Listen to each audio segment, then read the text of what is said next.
Olá, seja muito bem-vindo. A gente começa agora mais uma edição do Trabalho em Revista, programa que é produzido aqui pelo Tribunal Regional do Trabalho de Mato Grosso. Nesta edição você confere: construtora é condenada pelo pagamento de salário por fora. No ato da dispensa, a empresa não considera essa parte por fora. Então ela paga a rescisão contratual a menor. Como fica a situação de quem sofre um acidente de trabalho e precisa passar por reabilitação antes de voltar ao mercado? Então, existem algumas estratégias inovadoras, como parcerias com SESI, Cine e outros organismos para treinar as pessoas desses locais em que se alega deficiência e, eventualmente, até promovendo treinamento de forma remota. No quadro à direita, você fica sabendo como as faltas podem interferir no período de férias. E quem esclarece é a juíza do trabalho, Graziele Lima. E o ouvidor da CGU, Gilberto Weiler Jr., é o entrevistado da semana aqui em nosso estúdio. Ele fala sobre a Lei de Acesso à Informação. Tudo isso e muito mais agora no Trabalho em Revista.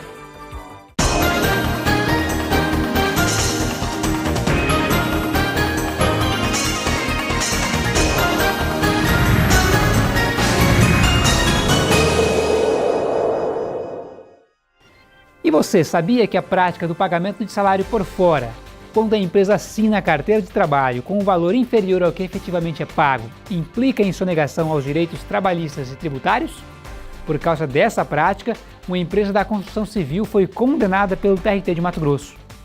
Nas ruas não é difícil encontrar pessoas que já receberam pagamento de salário por fora, ou seja, quando a empresa registra na carteira de trabalho do empregado um valor inferior ao que é efetivamente pago. A gente tem que se sujeitar, né? Vai ficar desempregado? Se tiver numa empresa, você tem que aceitar as normas dele, né? Senão não está dentro, está fora. Na precisão, todo mundo aceita. Infelizmente, aceita. Infelizmente, é o que está acontecendo no mundo, né? E há, inclusive, trabalhadores que até concordam com essa prática. O fixo está ligado àquilo que você representa para a empresa e o pagamento por fora é aquilo que você consegue produzir. É bom para a empresa que foge um pouquinho dos empresários a questão de imposto e de um pagamento fixo maior que ele tem que dar para o seu contratado. E é bom também para quem está contratado, porque ele consegue correr atrás e conseguir uma comissão maior de acordo com aquilo que ele produz para a sua empresa. Mas o problema começa mesmo quando uma das partes decide encerrar o contrato de trabalho. É exatamente neste momento que o trabalhador descobre que, ao invés de ter ganho um dinheirinho a mais, foi, na verdade, prejudicado. Aí não tem jeito, para conseguir reparar o dano só por meio da justiça. Mas para isso ele precisa comprovar a denúncia, o que nem sempre é possível. É importante que haja provas, testemunhal, recibos, extrato de conta bancária. Então tudo isso é muito importante para conseguir provar que de fato existiu esse pagamento extra-folha. Além de denúncia ao sindicato da categoria ou denúncia anônima que seja, ou sigilosa, da Superintendência Regional do Trabalho e Emprego, que é o órgão que faz essas fiscalizações ostensivas nas empresas. Por ter recebido parte do salário por fora, um trabalhador da construção civil procurou a 4ª Vara do Trabalho em Cuiabá. Ele alegou ter sido prejudicado no momento da rescisão e a justiça deu razão a ele. Mesmo assim, a empresa decidiu recorrer ao Tribunal Regional do Trabalho de Mato Grosso, que manteve a decisão de primeira instância.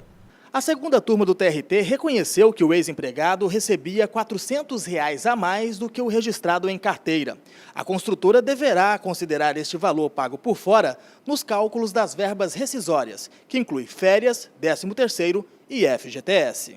Para esta advogada, que fez a defesa do trabalhador, nestes casos o empregado sempre sai perdendo. No ato da dispensa, a empresa não considera essa parte por fora.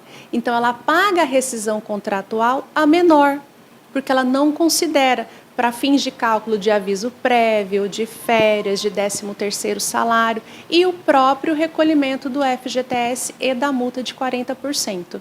Sem contar ainda que, para fins de lançamento de salário no seguro-desemprego, nas guias do seguro-desemprego, o salário também vai ser menor, o que pode reduzir também o benefício do trabalhador. Esse advogado observa que essas iniciativas não partem sempre das empresas. Algumas vezes as propostas são feitas pelos próprios contratados. Suponhamos que esse empregado ele tenha um salário que ultrapasse o teto limite do imposto de renda, por exemplo, ele vai ter, o empregador como substituto tributário vai ter que deduzir esse valor do salário dele. E ao final do mês ele vai ter um valor menor, efetivamente. Então, é uma prática ilegal, né, o pagamento de salário por fora, mas que no mercado aí comum, tanto o empregador quanto o empregado tem essa propensão a fazer isso. Mas é evidente que o trabalhador é a parte mais frágil economicamente dessa relação. Então ele só vai deixar para tomar alguma atitude após o fim do contrato. E após superar um acidente de trabalho, pode parecer que o pior já passou, mas ainda tem a difícil etapa da reabilitação. Para voltar a trabalhar, algumas leis e serviços amparam quem está nessa situação. Confira. O pedreiro Mauro exibe no corpo as marcas deixadas pela massa de cimento com a qual ele trabalhou durante anos. A massa normal, você faz ela, chega à tarde, ela não presta mais, né? E essa não, ela fica 3 dias sem endurecer, que você vai usando ela. Aí de cada vez que você vai usando ela, mais forte vai ficando o produto, a química do produto. Se ela cair num cortado seu, já fica queima já, arde. Aí você tem que correr e lavar rapidão. Que ela come, ela corrói a mão da gente. Tão forte que ela é. O descaso inicial do empregador fez o problema se agravar, mas no ano passado ele conseguiu uma licença médica e iniciou o tratamento. A médica me deu 6 meses. A primeira vez foi 2 meses, agora me deu 6. Aí eu fui no médico, no INSS esses dias, ele falou que eu não tenho mais perícia, né? Quem vai resolver é lá em Cuiabá com a reabilitação, né? A reabilitação a que seu Mauro se refere é um serviço previdenciário prestado pelo INSS. Ela é destinada aos segurados da Previdência Social, os seus dependentes, os aposentados e as pessoas com deficiência. Só nessa gerência do INSS em Cuiabá, atualmente há 1.500 segurados em alguma etapa do processo de reabilitação profissional. Ele envolve desde a perícia médica e a concessão de benefício previdenciário até a reinserção ao mercado de trabalho. Dentro desse processo se inclui elevação da escolaridade, para se atingir um número mínimo de escolaridade conforme a exigência dos cursos, os cursos de capacitação profissional, e o encaminhamento para vagas no mercado de trabalho, ou seja, para a empresa que ele mantinha vínculo, visando a adaptação numa nova função, ou para outras empresas quando o segurado não tem vínculo, ou a empresa dele de vínculo não aceita ele novamente. As pessoas com deficiência e o trabalhador reabilitado contam com o respaldo da Lei dos Benefícios Previdenciários. No artigo 93, ela estabelece proporções a serem cumpridas por pequenas, médias e grandes empresas. Além disso, uma convenção da ONU foi inclusa como emenda ao artigo 27 da Constituição Brasileira. Entre outros direitos, ela garante ao trabalhador que passou por reabilitação uma nova colocação no mercado de trabalho. Mas muitas vezes os órgãos de fiscalização e mesmo os trabalhadores encontram dificuldades nesse processo. Se eu não posso trabalhar em obra, não sei o que eu vou fazer, né? Eu não tenho estudo, eu não sei fazer outra coisa, né? Dá uma angústia? A gente pensa, né? Você deve, você tem compromisso, tem filhos, tem, né? Casa, né?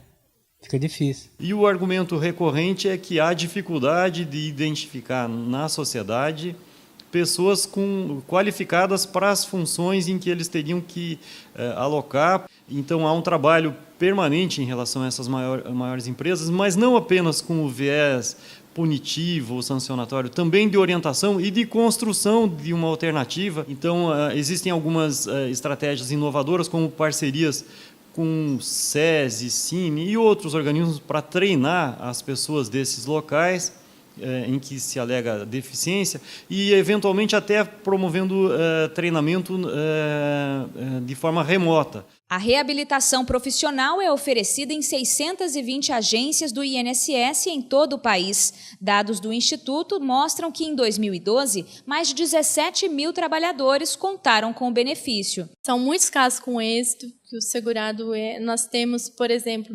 segurados que fazem cursos técnicos de longa duração. Então, retorno para o mercado de trabalho numa outra função, com salários melhores. E um instalador da empresa Oi, que teve que se hospedar em um quarto de motel, dividindo a mesma cama com um colega de viagem a trabalho, vai ser indenizado. A decisão é do Tribunal Superior do Trabalho. Veja mais detalhes agora no quadro Direto de Brasília.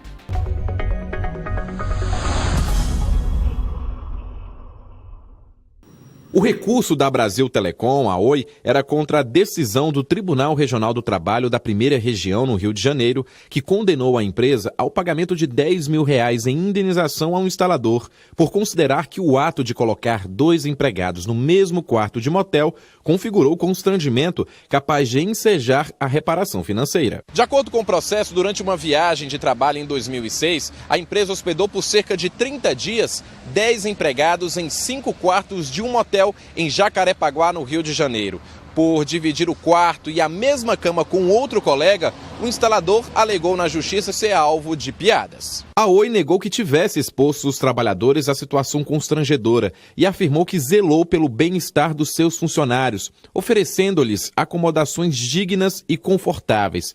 Além de alegar que o instalador prestou serviço normalmente e que à época não houve reclamação dos empregados quanto às acomodações, a empresa sustentou que não poderia ser condenada, pois não ficou comprovado o dano moral. A relatora ministra Kátia Magalhães Arruda, no entanto, ressaltou que, independentemente de comprovação de sofrimento diante da situação constrangedora, o dano no caso julgado é presumido, já que o fato de alojar empregados em um quarto de motel para dividir a mesma cama, por si só, se trata de ocasião vexatória, sem que se exijam provas quanto aos danos ocasionados por ela. A decisão foi unânime. E você, conhece o quadro É Direito? Toda semana, um juiz aqui do TRT responde a uma pergunta sobre o direito do trabalho. Você confere agora a dúvida do Jackson. Ele quer saber se as faltas podem interferir no período de férias. E quem esclarece a questão é a juíza Graziele Lima. Meu nome é Jackson, eu gostaria de saber quantas vezes o empregado pode faltar sem perder os direitos às férias. Oi, Jackson. A perda do direito às férias, ela é proporcional conforme o número de dias que o empregado tenha faltado injustificadamente ao seu trabalho. O artigo 130 da CLT, ele nos traz uma tabelinha que nós podemos usá-la para conferir quantos dias ele vai perder conforme forem os dias que tiver faltado. Se o empregado faltar até 5 vezes durante o período aquisitivo de 12 meses de trabalho, injustificadamente, ele não perde o direito às suas férias. Ele terá então os 30 dias de férias normalmente. Se ele faltar de 6 a 14 dias neste período aquisitivo, ele terá o seu período de férias reduzido para 24 dias corridos. Se as faltas forem de 15 a 23 dias, o período de férias passará a ser então de 18 dias corridos. Se por sua vez o empregado faltar de 24 a 32 dias injustificadamente durante o período aquisitivo, ele só terá direito a 12 dias corridos de férias. Entretanto, se o funcionário faltar mais do que 32 dias injustificadamente ao serviço durante o período aquisitivo, ele não terá mais o seu direito às férias. É importante lembrar que a falta injustificada, ela não só impacta na perda do direito às férias, porque muitas faltas injustificadas podem levar a uma dispensa por justa causa. É importante lembrar isso. Quer participar? Envie para a gente um vídeo ou uma mensagem com a sua dúvida pelo e-mail comunicacal@trt23.jus.br ou mesmo pelo Facebook com a hashtag É Direito. E se o assunto é redes sociais, a gente confere agora o que teve de melhor em nosso perfil no Facebook. Quem traz os detalhes é a Julie. Oi, Ezequias, eu estou de volta para falar sobre o Facebook do TRT de Mato Grosso. E como você já sabe, estamos mostrando os melhores posts do ano, aqueles que fizeram maior sucesso com os internautas em 2016. E se você ainda não curtiu, então pode curtir agora mesmo a nossa página. Então eu começo perguntando, você sabe em que situações o empregado pode se afastar do serviço e não ter o ponto descontado? Não? Então dá uma olhada neste post que diz tudo.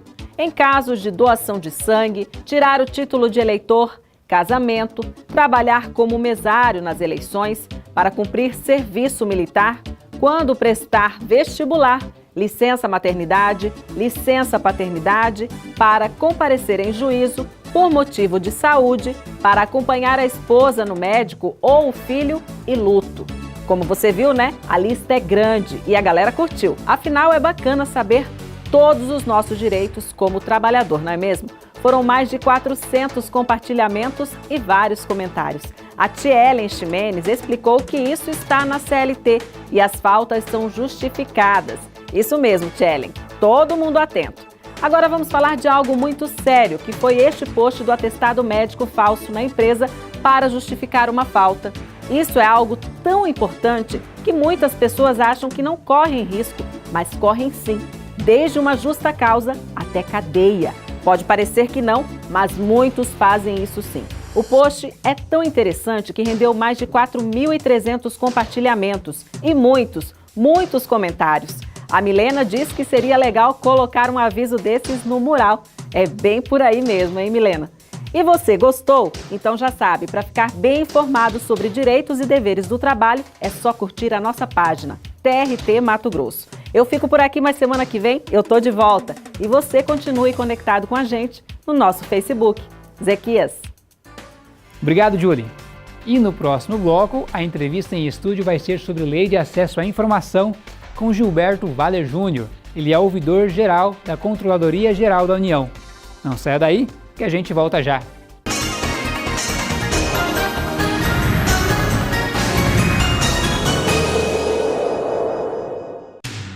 Reafirmando seu compromisso com a transparência e a cidadania, o TRT Mato Grossense disponibiliza em seus sites os mais variados tipos de informações e serviços. Além, é claro, das notícias do Judiciário Trabalhista em nosso estado, atualizadas diariamente. Acesse já www.trt23.jus.br. Tribunal Regional do Trabalho de Mato Grosso. Amigo, já vai pra casa? Vou nada, ainda vou ter que rodar a noite inteira pra fazer umas entregas. Rapaz, vê se para pra descansar, hein? Porque dirigir o dia e a noite inteira cansa o motorista. Eu não canso à toa, ainda aprendi uns truquezinhos aí pra tapear o cansaço. Deixa comigo.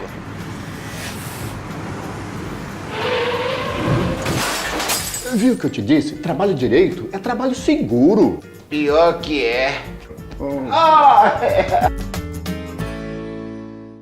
Um país se constrói com respeito às leis e trabalho, de empregadores que assumem os riscos do negócio e de empregados que emprestam sua mão de obra. A Justiça do Trabalho é o ramo do judiciário que julga os conflitos e concilia patrões e empregados. Seu papel é estabelecer a paz social, permitindo que o país cresça com dignidade e segurança. Defenda a Justiça do Trabalho. Ela é de todos os brasileiros. No trabalho, também é lugar de cuidar da saúde. Ao invés de mais café, por que não um copo de água? Escada em vez de elevador. Descansar as vistas quando usar o computador por muito tempo. Um ambiente saudável faz bem para todos nós. A Justiça do Trabalho não acontece só nos tribunais. Ela é feita por todos nós. Tribunal Regional do Trabalho de Mato Grosso.